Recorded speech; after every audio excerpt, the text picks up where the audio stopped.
Assalamualaikum warahmatullahi wabarakatuh.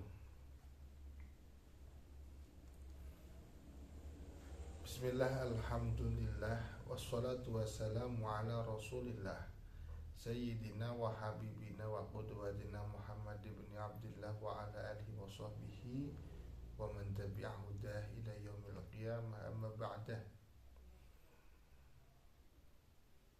Yang terhormat Bapak Dr. Muhsin Riyadi, tak lupa kepada teman-teman kelas B12 yang kami banggakan. Pada pertemuan kali ini, marilah kita lanjutkan pembahasan dalam kitab Bidayatul Hidayah karya Hujjatul Islam Imam Ghazali, melanjutkan pertemuan sebelumnya. Pada pertemuan kali ini kita akan membahas hal-hal yang sebaiknya dihindari saat berwudu. Sebelum kajian kita lanjutkan, marilah kita bersama-sama membaca surat Al-Fatihah.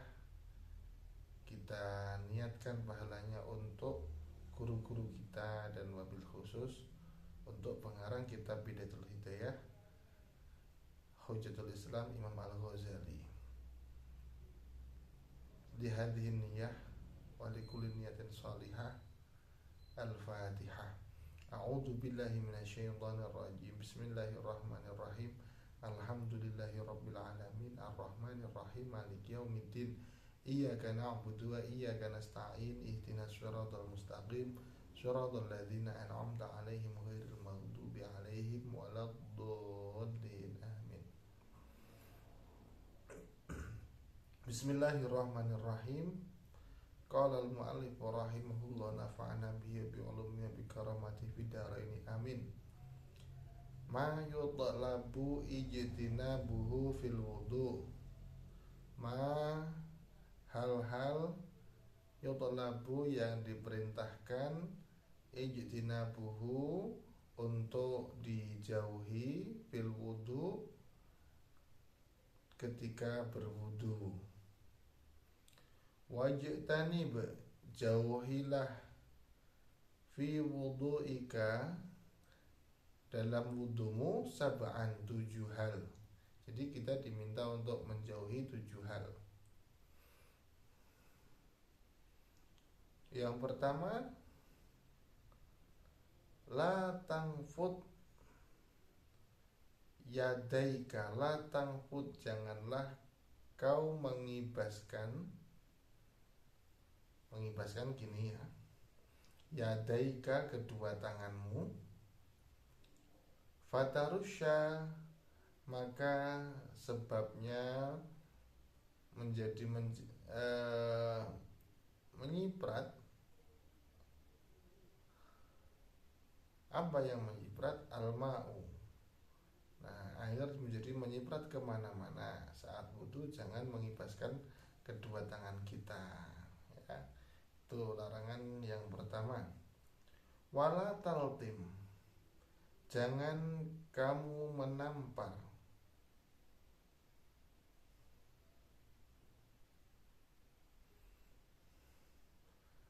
Wajhaka, wajahmu, warasaka, dan kepalamu, bilma'i, dengan menggunakan air, latman, secara sungguh-sungguh. Jadi yang kedua larangannya, saat kita berwudu jangan wudu airnya itu kita ambil terus kita tamparkan pada wajah kita. Terus bagaimana caranya? Caranya saat berwudu kita menengadah air wudu, terus kita mengalir saja, menyampaikan air kepada wajah kita, jangan kita tamparkan gini ya. Tuh. Yang selanjutnya, wala tatakallam, janganlah kamu berbicara, fi asna'il wudu'i, di tengah-tengah wudu. Nah, saat berwudu jangan sambil ngobrol. Nah, biasanya ini terjadi ketika pergi bersama teman-teman, berwudu bersama di tempat wudu masjid sambil melanjutkan pembahasan yang sebelumnya. Jangan, kalau bisa ini harus dihindari. Saat wudu harus fokus berwudu. Selanjutnya, wala tazid, janganlah kamu menambah fil ghusli, dalam rangka membasuh saat wudu, ala salasi marratin, atas 3 kali basuhan, ya. Jadi saat berwudu maksimal itu dibasuh sebanyak 3 kali. Kalau kurang bagaimana? Kalau kurang berarti kurang sempurna. Misal dibasuh 1 kali atau 2 kali, itu kurang sempurna. Kecuali memang membasuh 1 kali supaya bisa menemukan jamaah mulai sejak awal. Nah, itu anjuran malah harusnya 1 kali saja itu, karena pahala membasuh 3 kali sama berjamaah besar pahala berjamaah. Selanjutnya, wala tuksir, jangan kamu memperbanyak sobal ma'i, menuangkan air, ya, mengucurkan air, min ghairi hajatin, dengan tanpa adanya hajat atau kebutuhan atas air tersebut, ya. Bimujaratil waswasati, apalagi hanya karena waswas saja. Karena waswas basuhnya berulang kali, bahkan sampai melebihi 3 kali, itu tidak dibenarkan. Di sini disampaikan selanjutnya, falil muwaswisina, bagi orang-orang yang waswas, ini bentuk jama, ya, syaitonun, ada setan, yadhaku, yang menertawakan, bihim, menertawakan mereka. Mereka siapa? Orang yang waswas. Yuqalu, yang disebutkan lahu, bagi setan tersebut, al-walhanu, walhan, artinya orang was-was itu akan ditertawakan oleh setan yang bernama walhan. Nah, berarti kalau kita wudu was-was sampai berulang kali kita membasuh atau mengusap melebihi 3 kali, kita itu menjadi bahan tertawaan setan yang bernama walhan. Apakah kiranya kita terima menjadi bahan tertawaan setan? Pastinya kalau orang yang sehat, yang kuat imannya, tidak akan pernah rela menjadi bahan tertawaan setan. Yang selanjutnya, yang nomor 7, wala tatawaddo, janganlah berwudu. Ini nomor 6, ya, yang ke-6. Janganlah berwudu bil ma'i, dengan menggunakan air al-musyammasi, yang terkena panas matahari.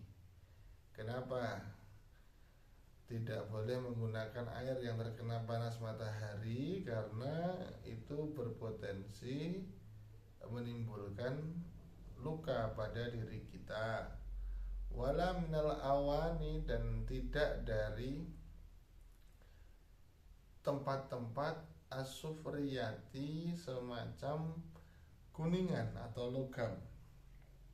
Nah, ini juga sama. Nanti kalau misal ada tempat air bejana yang dari logam kuningan misal, ya, terkena panas matahari dengan sangat terik, nanti panas tersebut akan melepaskan molekul-molekul yang ada pada logam tersebut dan bisa menyebabkan hilangnya pigmen dari kulit kita dan kita menjadi belang. Itu berpotensi seperti itu, makanya baiknya hal tersebut dihindari.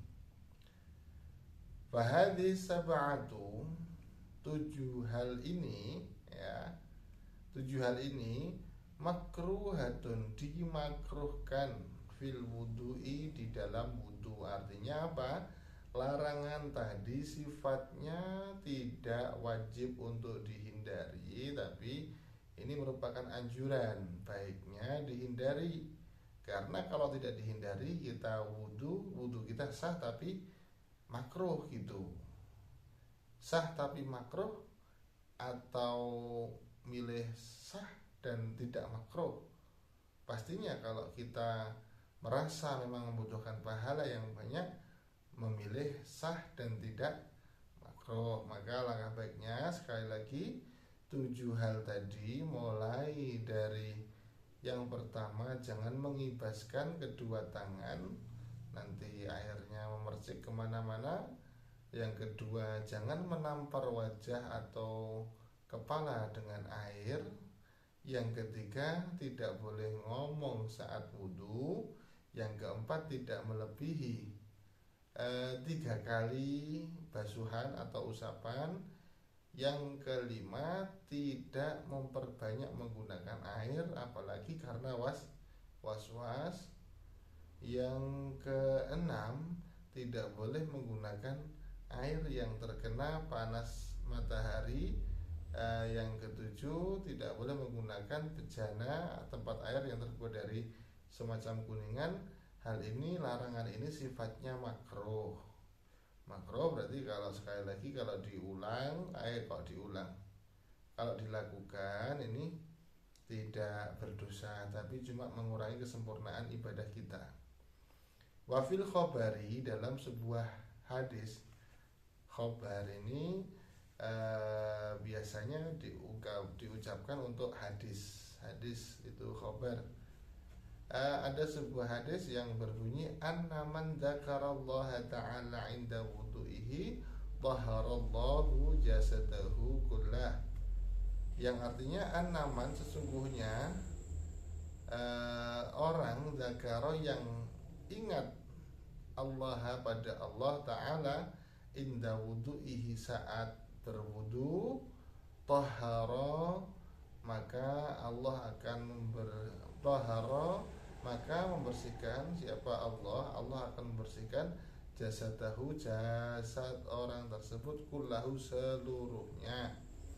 Ada yang memaknai zakaro ini menyebut.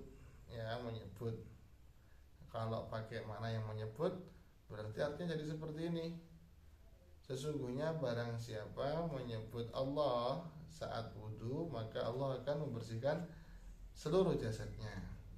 Tapi waman lam yadhkur, orang man lam yadhkur, yang tidak mengingat atau menyebut Allah, lam yudhur minhu illa ma aswabal ma, dia tidak akan bisa suci dari segala kotoran atau dosa kecuali apa-apa yang terkena air. Jadi kalau wudu tidak menyebut Allah, tidak mengingat Allah, yang hilang itu hanya dosa-dosa dari anggota yang terkena air wudu, tidak semua anggota yang terkena air wudu itu ya. Nah, makanya ini penting sekali untuk kita perhatikan bahwasanya kita kalau saat wudu, fokus kita adalah ingat kepada Allah, dan sebelum berwudu kita juga berdoa kepada Allah, setelah berwudu juga berdoa kepada Allah supaya ibadah wudu kita semakin sempurna, kita wudu sesuai dengan tata cara yang Allah dan Rasulnya tentukan ya. Nah, untuk pertemuan kali ini cukup sekian. Tentu banyak kesalahan dan kekurangan. Saya mohon maaf sebesar-besarnya, mohon undur diri. Wallahul muwaffiq ila aqwamit thoriq. Wassalamualaikum warahmatullahi wabarakatuh.